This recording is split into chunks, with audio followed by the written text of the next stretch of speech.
Hello, my name is Margaret Adele, and welcome to another indie book review. And I have a question. Do you like heartfelt romances with happy endings?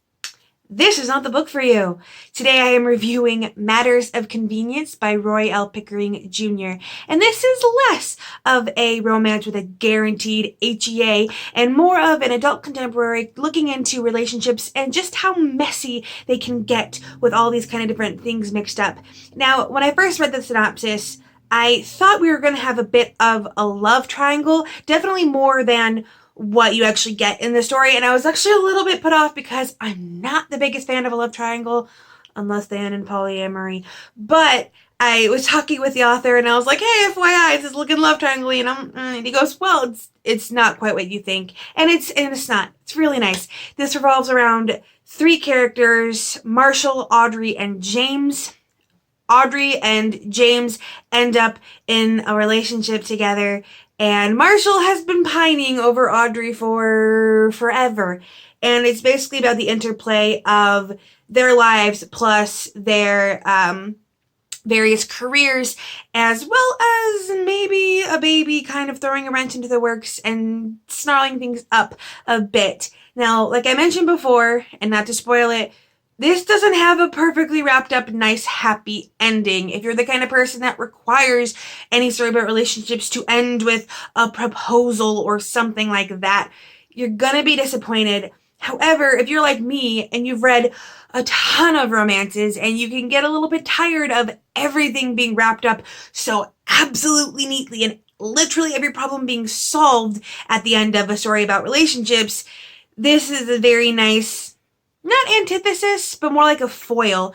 And that kind of, I liked that it didn't end well for every character involved. Certain characters got maybe what they deserved, maybe what they needed.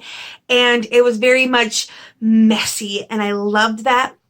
I also love that this is a diverse read. If you are a person who wants to make sure to go out and read books with people of color in it, this is the one for you. Audrey, James, and Marshall are all black. I believe most of the other characters connected to them are black as well, aside from like one or two white friends. You know, obviously their genetic family members are all going to be of a somewhat darker skin tone as well. And I loved that. It's not as overt as you might think. Now, obviously, the narrative makes it very plain that, you know, these are all darker skinned people, and I really appreciated that every person's skin tone was mentioned to a certain extent. You know, it didn't just say, oh, these people are black and let you fill in, you know, default white for the rest. Now, Roy L. Pickering Jr. is a man of color, so that's probably what fueled that going into it. And I would love to just get, in general, in a state of publishing where we don't just say if they're white unless stated otherwise. So I appreciated that. It does actually come into play a little bit, not overtly. All three of these people are professionals. Marshall is, he already works as a paid freelance writer, writing articles and such, but wants to be a published novelist. Audrey is working in publishing. A lot of love given to books and publishing here. And James works as, I believe, an investor. I'm not gonna lie, a lot of what his job entailed seemed very vague businessy to me, and I don't know a lot about that stuff. So his job was the least interesting for me. I particularly loved Marshall and Audrey being in the publishing business to a certain extent. Audrey talked about how, I believe she is not an agent. I think she does work for a publishing house, but she talked about how she wants to take in and publish the manuscripts that maybe push the boundaries and stuff, but it's not conducive and it's not, you know, to her best interests to push the boundaries more than what they already are. Which, coming from an indie book written by an indie author, says a lot. They also talk about how Marshall has a friend named Chase who is a very famous published author, but they talked about how, you know, he basically rewrites the same kind of story over and over again and keeps getting love for it. Although he seemed like a very, like, celebrity author, like, had groupies and stuff, and I wonder that there is similitude of that, if like there really is that kind of like rock star novelist, where a novelist has like groupies that want to sleep with him and stuff, but whatever. Because this book is messier and is about how twisted and weird relationships can get, there are some decisions made that I really don't agree with over the course of the story. At one point, I literally wrote in my notes, I hate both of them and everyone else who told them this was a good idea. But I'm not going to tell you what about it. It's a nice little, well, not a nice, but definitely a surprise. And the ending, decisions are made that lead to that kind of messy ending, and one character in particular that I just don't like. Although it was kind of nice because there's this prologue in the beginning that like vaguely references some things, and so after I finished reading the book, I went back and I reread the prologue, and I'm like, oh, this makes a whole lot more sense. And I don't necessarily like the character I dislike anymore, but it makes more sense. And in general, the diversity also plays into the fact of, with all of them being professionals, there's always the fear that they're going to get passed over for jobs because of their skin tone. With Audrey especially, she talks about how, you know, I can't get pregnant because pregnancy is a career killer, because they will immediately look over you for promotions if you get pregnant. And she talks about how there was a white woman in her office that happened to. She was in line for promotion, got pregnant, and that was that. And I believe in most cases they're also like the minority characters of their businesses, more or less. I know James makes a point to say that he's like the only black man in his office, and so that kind of stuff comes up, but it's not like overpowering. Like the messages conveyed and the lessons learned, I guess you could say, aren't specifically tied to themes of race. It's much more about relationships in general. And the one thing I really liked about this, that I've been struggling with books in the past, is for the longest time I've been reading a lot of like philosophically bent books with like that have something to say about society.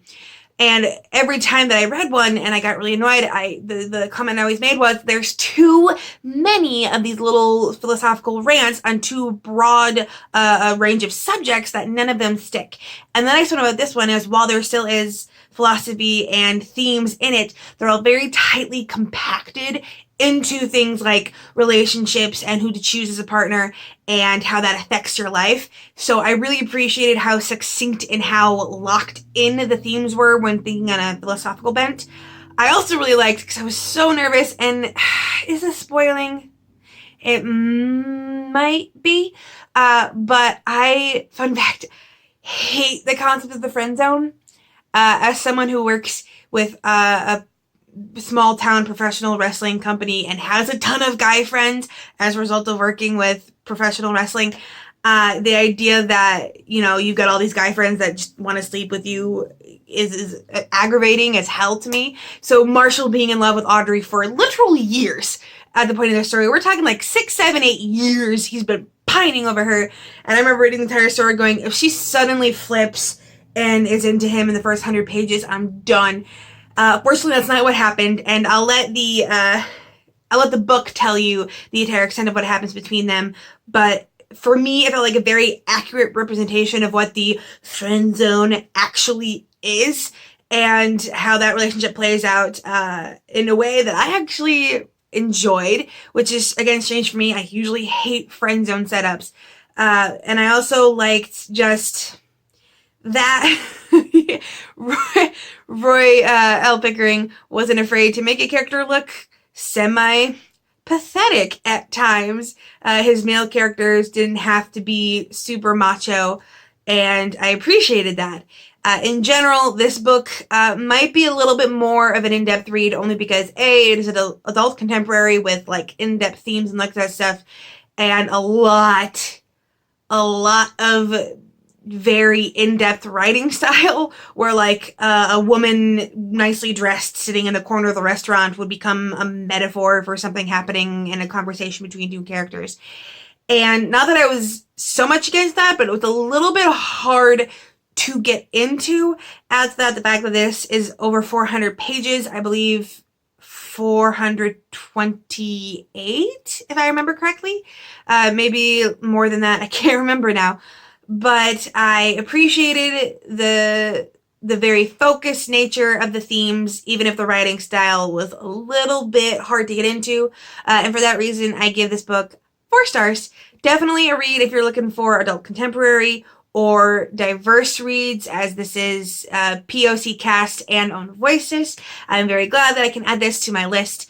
And in general, I'm just glad that I read this. It was a nice change from what I'd been struggling with. So finally got that focused philosophical theme that I'd been looking for. Now, I am, once again, open to review requests, so if you'd be interested in a video review like this, please email me. I'll have my email down in the description below, as well as my review policy. Please give that a read through. It will answer a lot of questions and save us a lot of time. And with nothing else to say, I hope you have a wonderful day and a marvelous tomorrow.